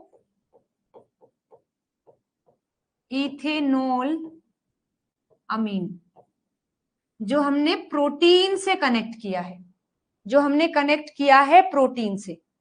ठीक है, हाँ मैं फिर से बता रही हूँ, देखो एक बार, ये फोस्फोइथेनॉल अमीन हो गया है। अब इस फोस्फेट से मैंने यहां कनेक्ट किया एक मैनोज, यहां कनेक्ट किया मैनोज जो कि एक कार्बोहाइड्रेट की यूनिट है। एक और मैनोज कनेक्ट किया, एक और मैनोज कनेक्ट किया, और एक और मैनोज कनेक्ट किया। और ये सारे कैसे कनेक्ट हो रहे हैं? ये सारे कनेक्ट हो रहे हैं ग्लाइकोसिडिक लिंकेज से। ये सारे कनेक्ट हो रहे हैं ग्लाइकोसिडिक लिंकेज से, जो कि एक कोवलेंट बॉन्ड है। तो ये हो गया सारा। इस मैनोज से हम कनेक्ट करेंगे एसिटाइल एन एसिटाइल ग्लूकोसामाइन। कैसे लिखेंगे इसको? GLC, ग्लूकोसामाइन, वो भी कौन सा? N acetyl. इसका स्ट्रक्चर मैं आपको पूरा समझाऊंगी डिटेल में जब हम कार्बोहाइड्रेट पढ़ेंगे। इसमें बस होता ये है कि जो ग्लूकोज वाला पार्ट है उसके जो एन वाला पार्ट पर हम एसिटाइल ग्रुप लगा देते हैं एन लिंक करके। तो ये एन एसिटाइल ग्लूकोसामाइन हमने कनेक्ट किया। अगेन इसके पास एक ऑक्सीजन पार्ट है, ये कनेक्ट होता है इनोसिटोल से, ये कनेक्ट होता है इनोसिटोल से। ये कहां से आया? ये इनोसिटोल कनेक्ट है फोस्फेटाइडल इनोसिटोल। याद है ना, बनाया था हमने फोस्फेटाइडल इनोसिटोल। कैसे बनता है? याद होगा, फोस्फेटाइडल इनोसिटोल पूरा ग्लिसरॉल है, उस पर 2 फैटी एसिड है, थर्ड वाले कार्बन पर फोस्फेट लगा है, फोस्फेट पर लगा है इनोसिटोल। तो देखो ये तो हो गया इनोसिटोल, यहां लगा है आपका फोस्फेट, और फोस्फेट से अलग फिर यहां 2 लगी हैं फैटी एसिड, और ये फैटी एसिड ही मेम्ब्रेन में प्रेजेंट होती है, ये फैटी एसिड ही मेम्ब्रेन में प्रेजेंट होती हैं। Done everyone? समझ गए हो? तो ये स्ट्रक्चर देख सकते हो आप पूरा। ये ग्लिसरॉल है, ग्लिसरॉल से एक फैटी एसिड कनेक्ट है, दूसरी फैटी एसिड कनेक्ट है ना, और थर्ड कार्बन से क्या लगता है? फोस्फेट, उस पर लगा है इनोसिटोल। ये बन गया फोस्फेटाइडल इनोसिटोल। ये कनेक्ट है एन एसिटाइल ग्लूकोसामाइन, ये कनेक्ट है mannose mannose mannose, mannose connect है फोस्फेट से, फोस्फेट कनेक्ट है इथेनॉल अमीन से, इथेनॉल अमीन कनेक्ट है हमारे प्रोटीन से। तब ये इस तरीके से कनेक्ट है। तो ये जो पूरा कनेक्शन है ना, ये पूरा कनेक्शन, इसको बोलते हैं GPI, ग्लाइकोसाइल फोस्फोइनोसिटोल एंकर, ग्लाइकोसाइल फोस्फोइनोसिटोल। यानी ये तो है फोस्फोइनोसिटोल, इस पर क्या लगा है? ग्लाइकोसाइल, यानी ये सारे क्या है? ग्लाइकोसाइल है, और तब ये प्रोटीन से एंकर हो रहे हैं। Okay everyone? हाँ, glycerol plus 2 fatty acid plus phosphate plus inositol, ये पार्ट तो हो गया है यहां तक। फोस्फोइथेनॉल अमीन हो गया है यहां तक, और फिर ये कनेक्ट है कार्बोहाइड्रेट की यूनिट से, तब ये प्रोटीन कनेक्ट है। Done everyone? समझ गए हो ना? बस यहां से क्वेश्चन आया है, आपको दिखाऊंगी क्वेश्चन। अभी आज नहीं लेके आई हूं, लेकिन यहां से क्वेश्चन बना है आपका। तो ये स्ट्रक्चर आपको बिल्कुल टिप्स पर रटी होनी चाहिए। अब मुझे नहीं पता आप कैसे रटेंगे, कोई ट्रिक बना रहे हो तो ट्रिक बनाओ, अदरवाइज ये पता होना चाहिए। वैसे तो देखो आसान है, फोस्फोइनोसिटोल ग्लाइकोसाइल, वो भी तो इधर लगाओ फोस्फोटाइडल इनोसिटोल, प्रोटीन पर लगाओ फोस्फोइथेनोलामीन, और बीच में कनेक्ट कर दो ग्लाइकोसाइल यानी mannose and N acetyl glucosamine. चलो ठीक है, तो ये हो गया अपना GPI एंकर। इनको हटाएंगे कैसे, इनका सेपरेशन भी देख लेते हैं। अब आप खुद देखो, सेपरेशन करते वक्त हम ये ध्यान रख रहे हैं कि वो कनेक्टेड कैसे हैं। हमें देखना पड़ेगा ये कैसे कनेक्ट है। ये कनेक्ट है कोवैलेंट बॉन्ड से, तो यहां तो एंजाइम ही लेके आना पड़ेगा जो आके इस बॉन्ड को कट कर सके।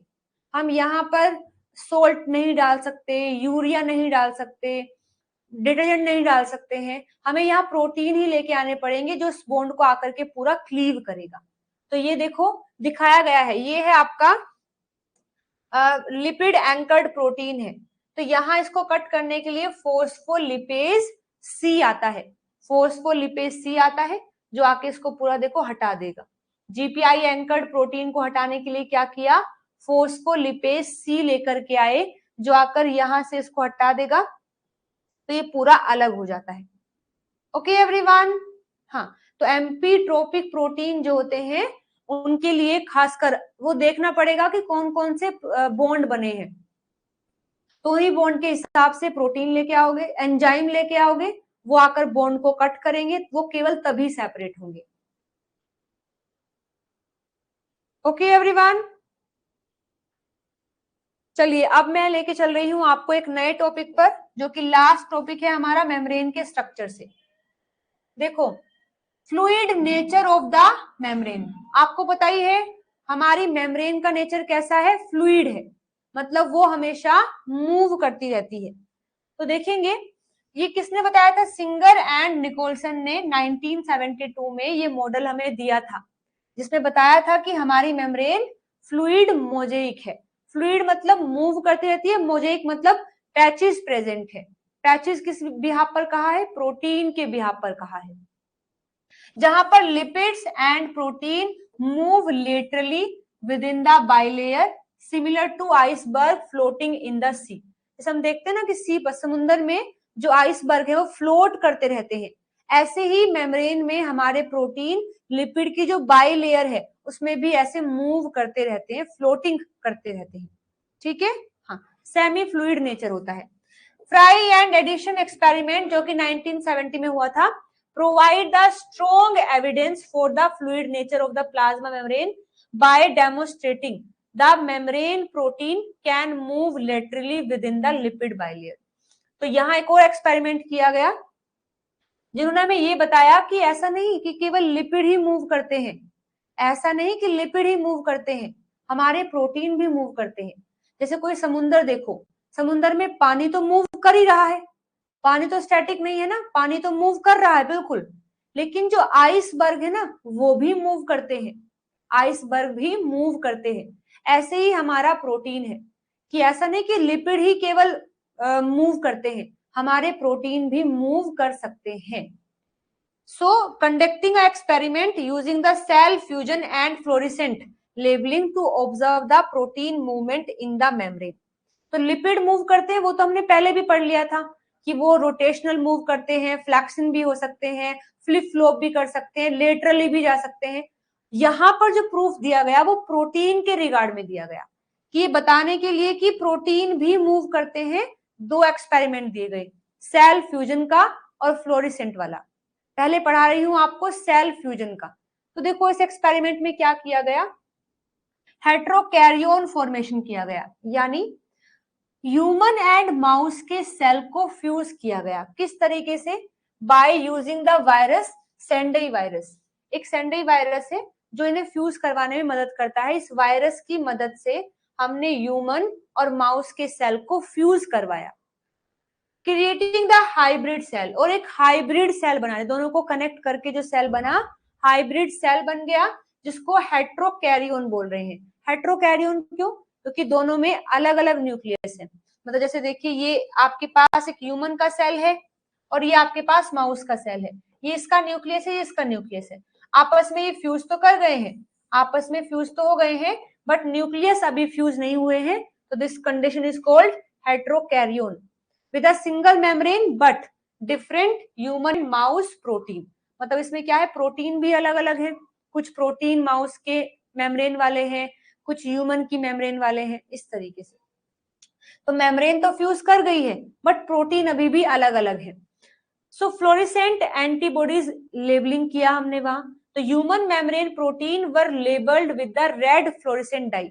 जो ह्यूमन की मेम्ब्रेन पर प्रोटीन थे, मान लीजिए ह्यूमन वाला है, ये माउस वाला है, उसकी मेम्ब्रेन पर जो हाँ एक मिनट रुको,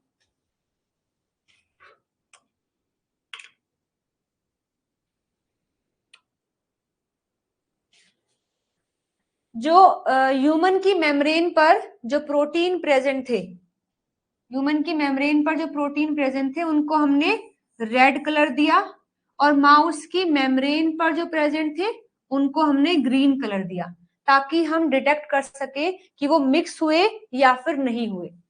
तो फिर उसके बाद हमने ऑब्जर्व किया, कुछ समय के बाद हमने देखा कि जब वो तुरंत फ्यूज हुए थे, तो सारे रेड वाले यहीं पर थे और सारे ग्रीन वाले यहीं पर थे। लेकिन जब हमने इसको अलाउ किया, रख दिया ऐसे आराम से, थोड़े समय के बाद देखा हमने कि रेड और ग्रीन हर जगह मिक्स हो गए हैं। पहले सारे यहाँ पर रेड रेड थे जब हमने तुरंत फ्यूज किया था, लेकिन फिर क्या हुआ, कुछ समय के बाद रेड ग्रीन मिक्स हो गए। यानी मिक्स कैसे हुए, वो मूव किए हैं तभी तो मिक्स हुए हैं। तो मतलब प्रोटीन भी मूव करते हैं, लिपिड तो मूव करते ही हैं, प्रोटीन भी मूव कर रहे हैं। ठीक है, हाँ जी। तो देखिए क्या करना है, रेड एंड ग्रीन है, तो observation over time, immediately after fusion the two colour remain separate on different half of the cell, but after 40 minute at 37 degree Celsius पर रेड और ग्रीन जो मार्क हमने दिए थे वो सारे क्या है, इवनली मिक्स हो गए हैं पूरे सेल पर। जो हमें क्या कहता है, इंडिकेशन देता है कि जो अपने प्रोटीन है वो भी मूव करते हैं। जैसे इसकी डायग्राम में देखेंगे, जब हमने फ्यूज किया ना उसको, जब उसको फ्यूज किया तो ग्रीन सारे एक साइड आ गए थे, रेड सारे एक साइड आ गए थे। Diffusion of plasma protein with the time, तो हमने क्या लिया, माउस वाले सेल को पूरा ग्रीन ग्रीन कर दिया था और जो ह्यूमन का था उसको रेड रेड कर दिया था। लेकिन जब हमने फ्यूज किया तो ये ग्रीन यहाँ, रेड यहाँ, लेकिन कुछ समय के बाद ये पूरे होमोजेनियसली मिक्स हो गए थे, जिससे इंडिकेशन होता है कि ये मूव करते हैं। एक और टेक्निक को यूज किया गया है, ये देखिए, fluorescence recovery after photo bleaching, FRAP technique जिसे बोलते हैं। यहां से भी क्वेश्चन आते हैं, बहुत ही इजी सी ये स्टेप है, देखेंगे इसमें।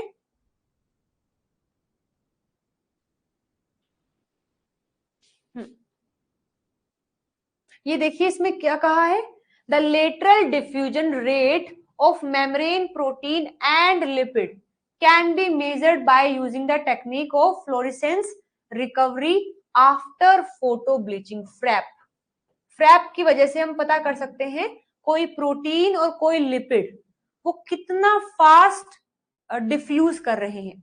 मतलब अगर मानो मुझे ये जानना है कि कोई भी मेम्ब्रेन है उसमें जो लिपिड है, प्रोटीन है, वो कितना फास्ट मूव कर रहे हैं, तो मैं फ्रैप टेक्निक की वजह से पता कर सकती हूँ। फ्रैप टेक्निक की वजह से। देखो कैसे, आप देखो ये ना एक मेम्ब्रेन ली गई जिसको हमने पूरा जो है लेबल कर दिया, फ्लोरिसेंट कर दिया है, हमने जिसको पूरा फ्लोरिसेंट कर दिया है, और ना सैंपल में दिखाया भी गया है कि ये पूरा हमारा सेल था, हमने क्या किया, इसको पूरा देख रहे हैं कलर्ड कर दिया है, हमने इसको फ्लोरिसेंट कर दिया है।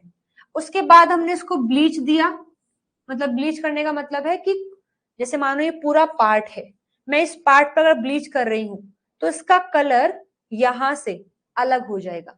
आप देख भी सकते हैं पूरा पार्ट ब्लीच कर दिया है तो पूरा व्हाइट हो गया है। ब्लीच करने का मतलब है कि जिस पार्ट पर भी हमने बीम डाला है वो ब्लीच हो गया है, यानी उसका जो फ्लोरिसेंट है वो हट गया है। तो सारा सेल कैसा था, ग्रीन ग्रीन था, लेकिन जिस पार्ट पर हमने फोटो ब्लीच किया वो पार्ट पूरा व्हाइट हो गया है, क्योंकि वहां से फ्लोरेसेंट टैग जो थे वो हट गए हैं। चलो ठीक है, इसके बाद हम चेक कर रहे हैं कि रिकवरी कितनी जल्दी हो रही है। यानी आप देखो, जैसे मैं एक अलग डायग्राम से भी आपको बता देती हूँ। ये देखिए, आपने सेल लिया कोई भी और ये पार्ट लिया है आपने, इस पूरे को आपने कलर कर लिया है ग्रीन से, ये पूरा पार्ट आपने ग्रीन से कवर कर लिया है सारा ही, यहां से भी। अब हमने क्या किया, फोटो ब्लीच कर दिया है। अब हमने किया फोटो ब्लीच, फोटो ब्लीच करने का मतलब हुआ कि अपना जो सेल था पूरा ग्रीन था और केवल इस पॉइंट पर मैंने फोटो ब्लीच किया है, तो मतलब ये सारा तो हो गया ग्रीन, लेकिन ये जो पार्ट है ये रह गया व्हाइट। हमने फोटो ब्लीच कर दिया तो ये रह गया व्हाइट।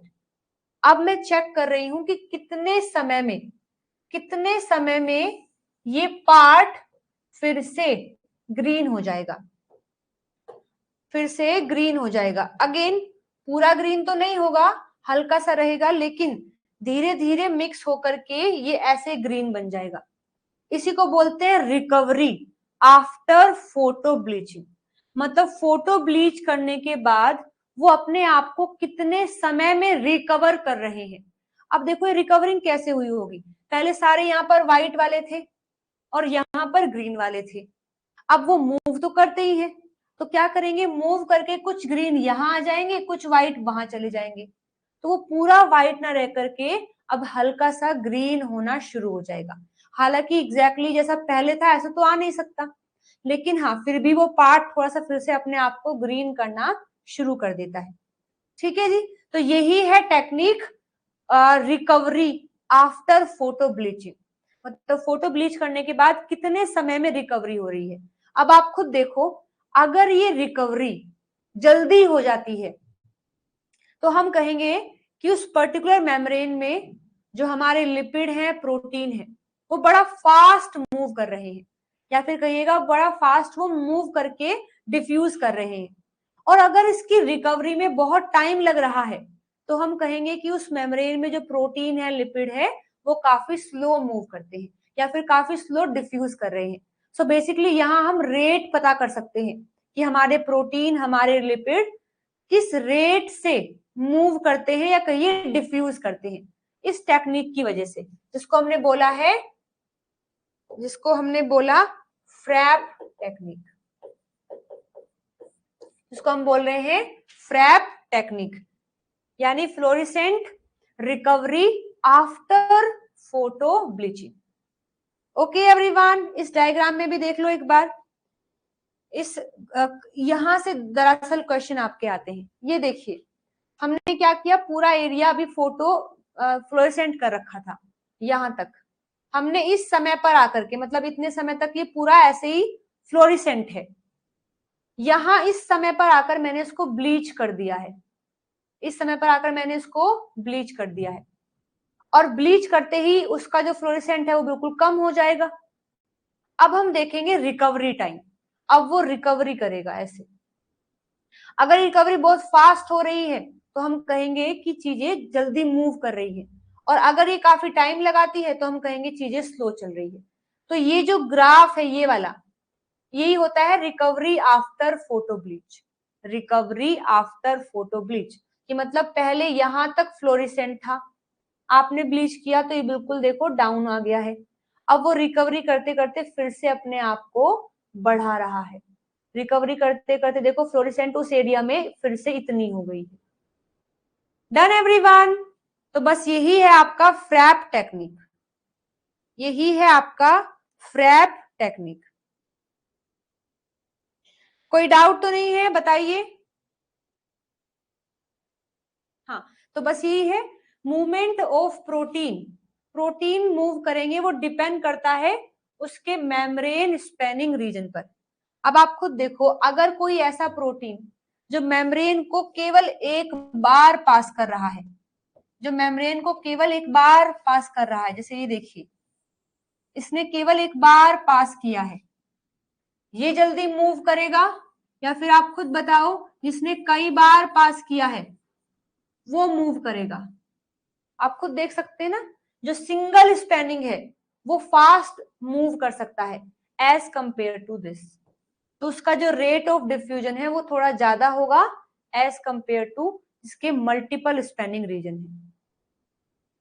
है।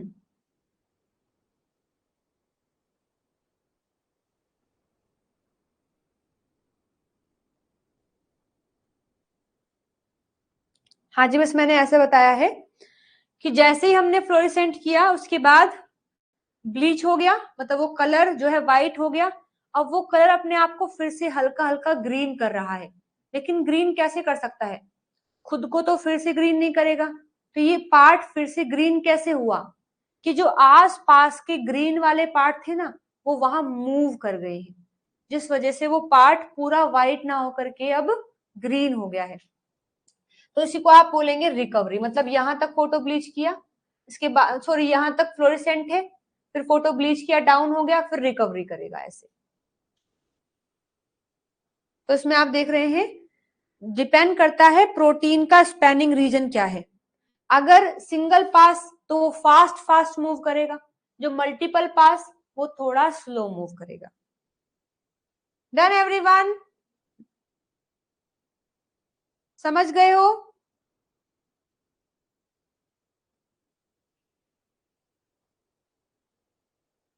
डन। तो बस आज की क्लास में यहीं तक पढ़ रहे हैं। कल हम शुरू करेंगे प्लाज्मा मेम्ब्रेन फंक्शन। कल हम शुरू करेंगे प्लाज्मा मेम्ब्रेन फंक्शन, यानी स्पेसिफिकली कहा जाए तो transport across the membrane, transport across the membrane, one of the most important topic, question बनते ही बनते हैं। ठीक है जी? हाँ, अच्छा ठीक, शॉर्ट नोट्स लिख देती हूँ, एक बार शॉर्ट नोट्स लिख देती हूँ। ये तो आपने कल लिखा ही होगा, ये तो हमने कल पढ़ा था, ये भी आपने कल लिखा होगा, ये भी कल लिखा होगा। हाँ, बस ये पार्ट ऐड कर लेना, ये पार्ट नया ऐड कर लेना। फिर ये पार्ट भी मैंने आपको आज ही बताया है, इसको भी ऐड कर लेना कि ऐसा क्यों है कि हाइड्रोफोबिक अबव आ रहे हैं, हाइड्रोफिलिक बिलो आ रहे हैं। The reason behind Gibbs free energy के बिहाफ पर है। फिर फिर आप क्या करेंगे, ये ना करके आप ये वाला डायग्राम ड्रॉ कर सकते हो, या फिर लिख भी सकते हो। इस पूरे डायग्राम को अपनी फॉर्म में लिख सकते हो या डायग्राम बना सकते हो, कोई भी एक काम कर लेना।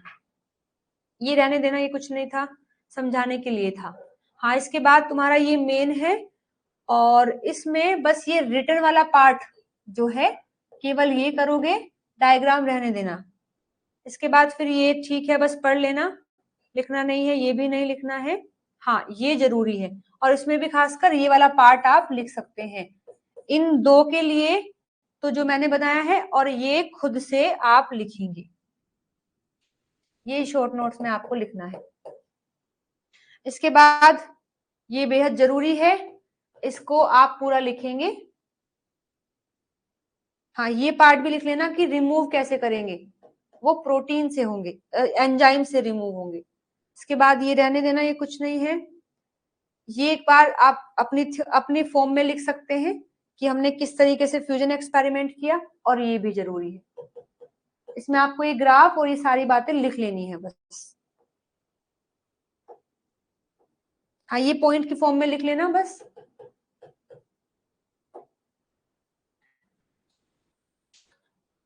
ओके एवरीवन,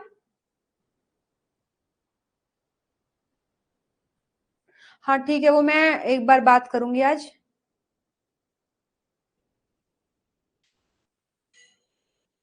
हाँ, संडे में टेस्ट होगा आपका। मैम 9 की छुट्टी होगी, हाँ जी, मुझे करनी पड़ेगी, घर जाना है।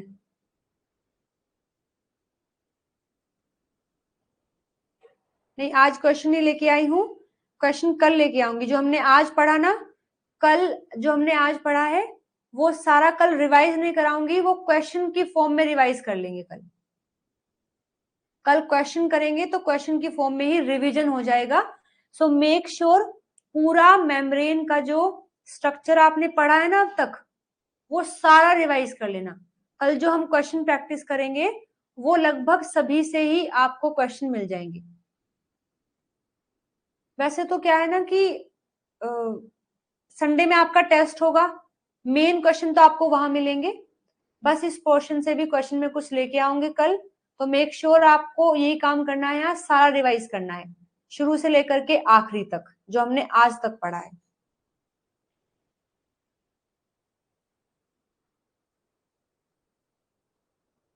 चलिए जी, ठीक है ना?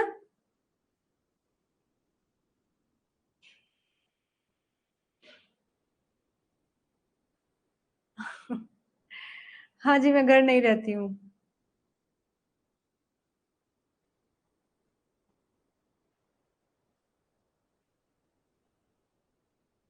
घर नहीं रहती हूँ, घर जाऊंगी।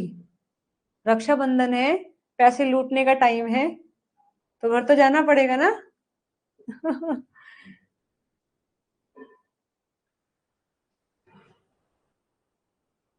मैम फिर आप काम कब कर लेते हैं? जी मैं और मेरी सिस्टर रहते हैं यहाँ, हम दोनों मिलके काम करते हैं। अभी 1 घंटा मिलेगा ना, 8 से 9 वाला, इसमें हम दोनों मिलके काम करेंगे, खाना खाएंगे, फिर मैं क्लास लूंगी, वो पढ़ेगी। कभी कभी मिल जाता है, कभी कभी बनाना पड़ लेता है।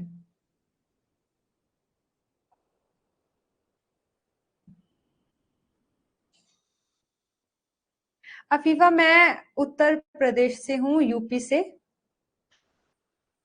चलो ठीक है।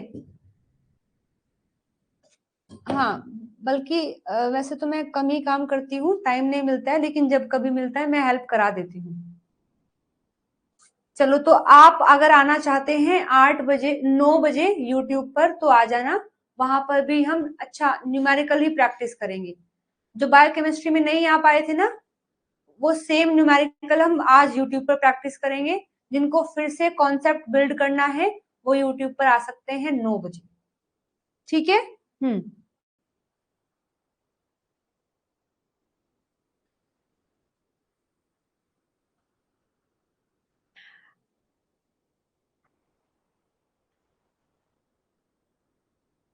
जी नेट ही तो हुआ है, जेआरएफ भी तो करना पड़ेगा ना।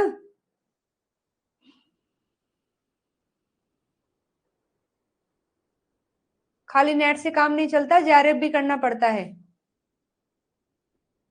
हाँ, कभी मैं पूछ लूंगी उससे, अगर उसका मन करेगा आप लोगों से मिलने का तो जरूर मिलवाऊंगी। चलो चलते हैं अभी। चलते हैं अभी। और मिलेंगे फिर 9 बजे, तब तक ध्यान रखेंगे। Bye bye. Take care everyone.